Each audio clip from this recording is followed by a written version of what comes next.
Welcome back to another episode of the Black Cinema Experience Podcast. I'm your girl, JV. And I'm Cameron. And we're back with another episode. This week we're going to keep it brief. We watched a short on Netflix called The After.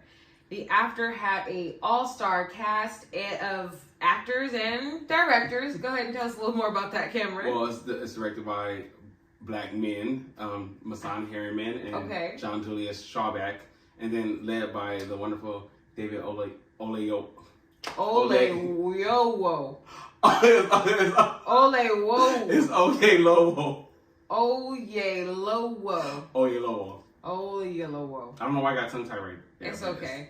So David, y'all know the one. He was doing a killer performance in this short movie. Now, again, I want to reiterate, this is an 18-minute film. So if you have a 15-minute break, y'all know y'all can make that work with that 3 minutes. Watch it real quick on Netflix.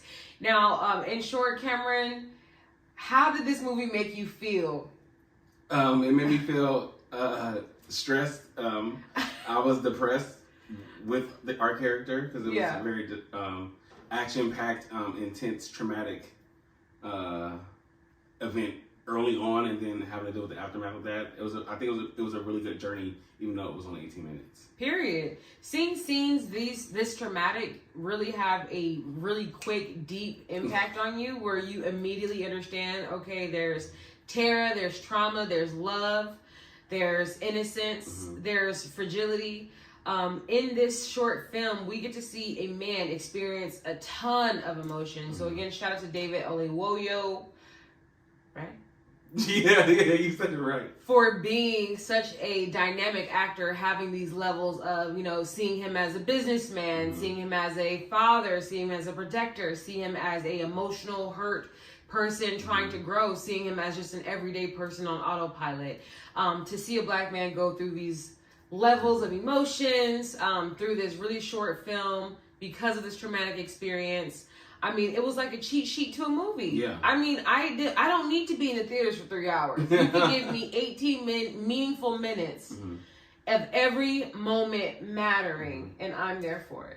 And I feel like the title is very fitting because of it's basically talking about the aftermath of a traumatic event. Right. And they went straight to the point. And it was just good to see somebody who didn't have all the answers, right, and have to deal with it, and then also seeing a black man in this world, and this is in London, or the UK, having to deal with these issues and how you're perceived. And it was, I think it was just really intense. Essentially dealing with his own fall from glory. Right. He was a businessman, successful. Obviously, he was going to miss his kids' play or whatever it was. To then being a essentially Uber driver, because he could not function through anything else, through healing from this traumatic experience. One scene, now this is the only scene I'm going to talk about because I know we're trying to keep it brief.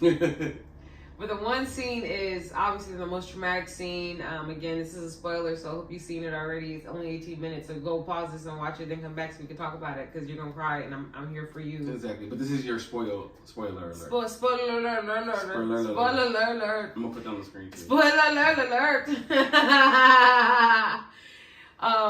The scene where the daughter goes over and the mom is looking for her, right? And then she disappears, right? I'll just say it like that, so I'm not telling you everything. This scene to me was the most insane scene because I understood why you would look over the edge of a tall building and then jump. In that moment, in that circumstance, what I understand reaching for your baby off of the top of a roof of a building and then falling over. We don't know if she was reaching. We don't know if she head dove. We don't know why she did what she did, but yet I still understand exactly why. What did you think about that scene? Well, for me, I took it as a moment, a brief moment of they say insanity when you have something so traumatic happen. Yeah. You don't think clearly, and I do think at that moment the wife in that situation was just I can't even imagine not going after my daughter. It wasn't even an option. Yeah, if she's not here, I'm not here type of ordeal is what I was getting. And I felt even our main character, he felt the same way, but he knew it was just more a shock with him. But I did feel like he felt the exact same way. Yeah. And but like it being so traumatic, and then seeing black people go through this. I'm not trying to make it all about. I mean, this is the black cinema experience, so. But seeing a black man go through that and like and really just having to sit with those emotions, I thought it was really. I feel like I haven't seen that a lot in film, so it was just really very unique to me to see somebody like see how he had to deal with the grief, you know. Yeah, and you said something really, really great. The whole you never get to see a black man sitting with his emotions, right? We don't see that on TV often.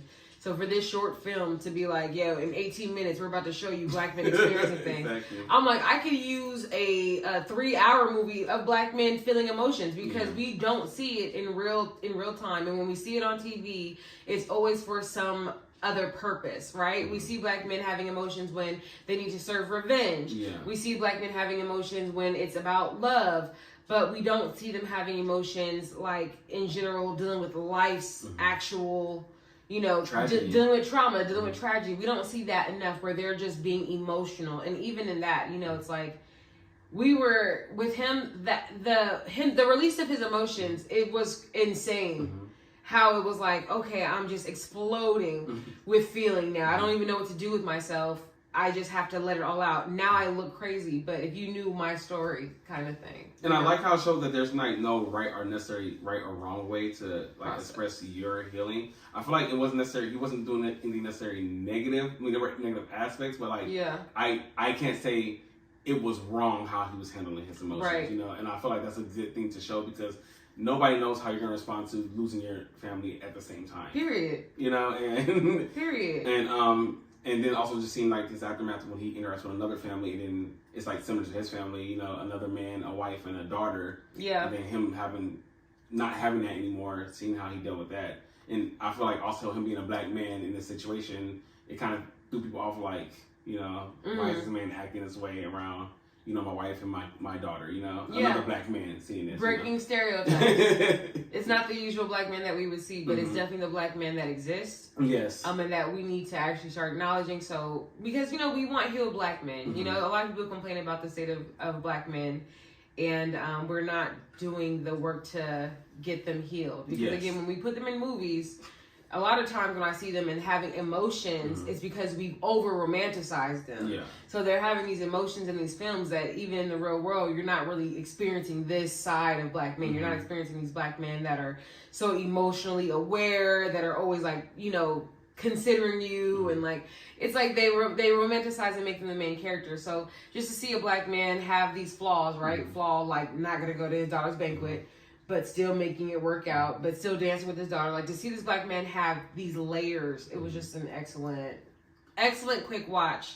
So again, I will just go ahead and say, if you haven't seen it yet, it's called The After on Netflix with David Oyewolo. David Oyewolo. David Oyewolo. David Oyewolo. David Oyewolo. Oyewolo. He's an awesome actor, and it was a great short film, so check it out. Thanks again for watching, guys. Cameron, anything? We're definitely going to work on our Nigerian for future actors' names. I'll be the first to say how we'll definitely work on that. Nigerian, huh? He is Nigerian. Oh, okay. In the interview, he says Nigerian. Oh, I'm also Nigerian, at least 18%. I need to find out. So I can do things with my people, okay? Thanks again for watching the Black Cinema Experience podcast. See you guys soon. Peace.